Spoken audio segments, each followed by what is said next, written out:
दोस्तों, welcome back to my channel Himanshu classes.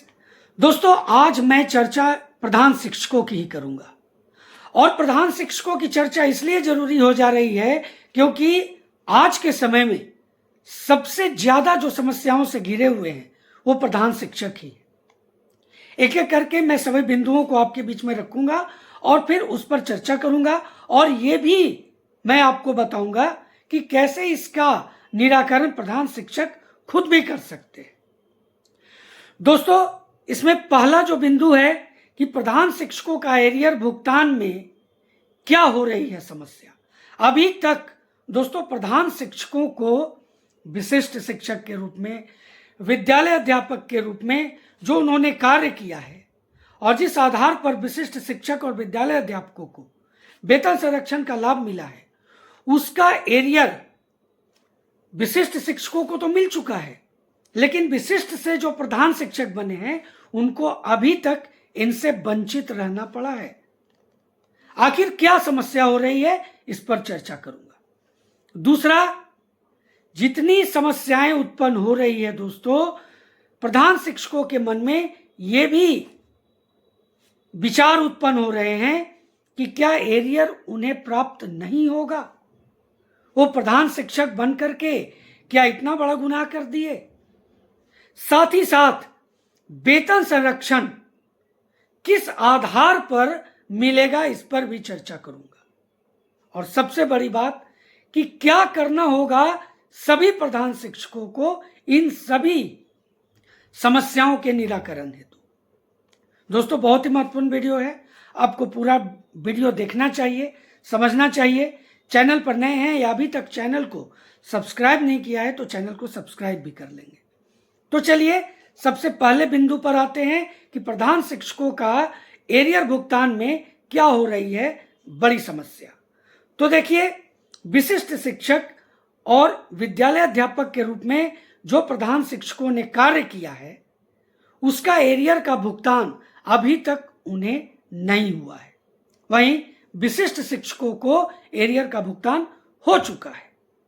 तो दोस्तों, इसमें जो सबसे बड़ी समस्या उत्पन्न हो रही है उस पर डायरेक्ट आते हैं और वो क्या है, वो है एचआरएमएस का बदलना।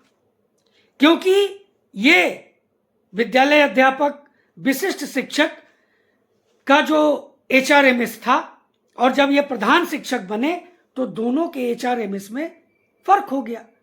एक जो विशिष्ट शिक्षक के रूप में, विद्यालय अध्यापक के रूप में जिस एचआरएमएस पर भुगतान होता था उस पर अब ये रिटायर घोषित हो चुके हैं, वो बिल्कुल डेड हो चुका है।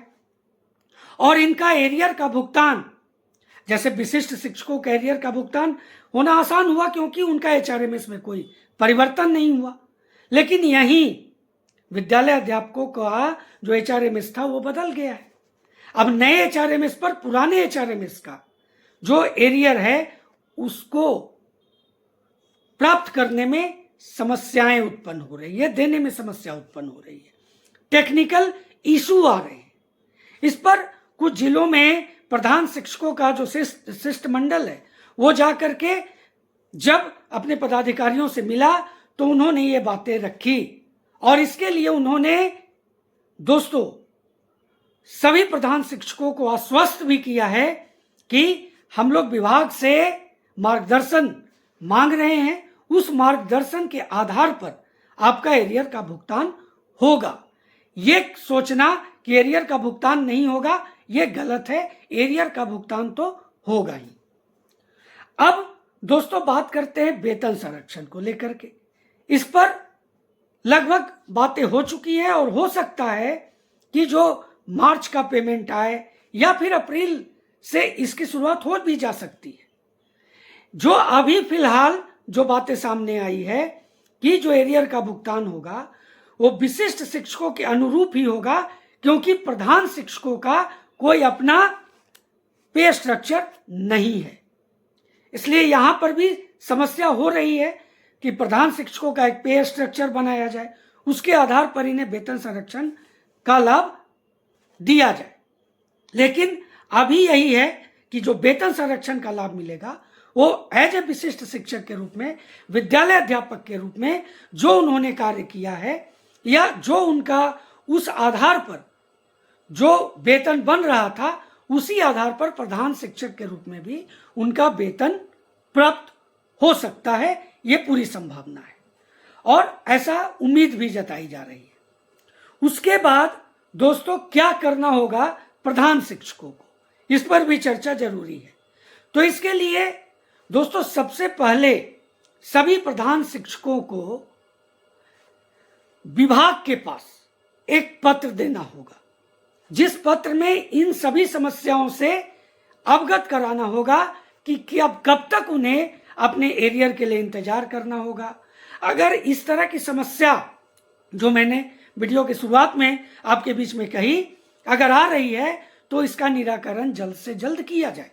और जब तक विभाग के पास आप सभी मिलकर के इस बात को नहीं रखेंगे तब तक इसमें और देर होना स्वाभाविक है दोस्तों। तो आप इसमें ग्रीवांस में भी इसे लिख करके डाल सकते हैं, और नहीं तो विभाग के पास पत्र के माध्यम में शिक्षा विभाग के पास सचिवालय में जा करके आप पत्र भी दे सकते हैं। तो इससे भी समस्या जो आज बनी हुई है एरियर को लेकर के, वेतन संरक्षण को लेकर के, वो दूर हो सकता है दोस्तों। आप मेरी बातों से कितने सहमत हैं जरूर कमेंट करेंगे। दोस्तों चैनल पर नए हैं या अभी तक चैनल को सब्सक्राइब नहीं किया है तो चैनल को सब्सक्राइब कर लेंगे, अधिक से अधिक शेयर करना तो बिल्कुल भी ना भूलेंगे। तो दोस्तों मिलते हैं अगले वीडियो में, तब तक के लिए जय हिंद।